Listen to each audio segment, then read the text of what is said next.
చక్కగా మీరు third years చాలా కాలం అయింది. నేను థర్డ్ ఇయర్స్ నెట్ మీ అందరితో మాట్లాడడానికి అవకాశం ఇచ్చినటువంటి ప్లేస్మెంట్ ఆఫీసర్కి రియల్లీ బిగ్ అప్లాస్. బికాస్ చాలా కాలం తర్వాత నేను థర్డ్ ఇయర్స్తో మాట్లాడుతున్నాను కాబట్టి రైట్. సో అంచేత మీకు చాలా ఛాలెంజెస్ ఉన్నాయి. ప్రతి సంవత్సరం మాట్లాడడం వేరు, ఈ సంవత్సరం మాట్లాడడం వేరు. The reason is I'm telling you my dear friends, మన బ్యాచ్ దగ్గర నుంచి ట్రబుల్స్ స్టార్ట్ అవుతున్నాయి. ఛాలెంజెస్ చాలా ఉన్నాయి. ఇప్పుడు ప్రతి ఏంటంటే మీరు ప్రామిస్గా చెప్తున్నా ఒక క్వశ్చన్ కూడా అడగను. Because I know TC students are intelligent students.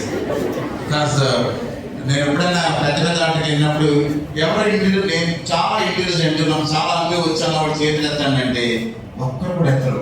ఎందుకంటే అందరూ ఇంటెలిజెన్స్ కాబట్టి. ఏం చేద్దంటే నేను కావాల్సి మొత్తం ప్రయత్నాలు చేసింది ఇదంతా కూడా.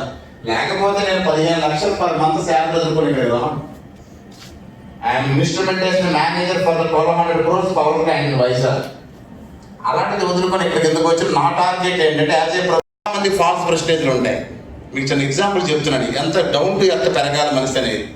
ఇక్కడ ఉన్న వాళ్ళందరూ పైకి రావాలంటే very simple from that point onwards. ప్రతి పని మనం చేయగలగాలి. మీరందరూ చూస్తున్నటువంటి గుర్తొచ్చింది నాకు ఈ డయాస్ ఇస్తారు. మీరు డయాస్, ఈ డయాస్ మీద మనకి గ్రీన్ కార్పెట్ వేసాం కదా, అందరం కూర్చున్నాం. ఇది ఓన్లీ సిమెంట్ ప్లాస్టింగ్ జరిగింది ఆ రోజు. ఈ ముందు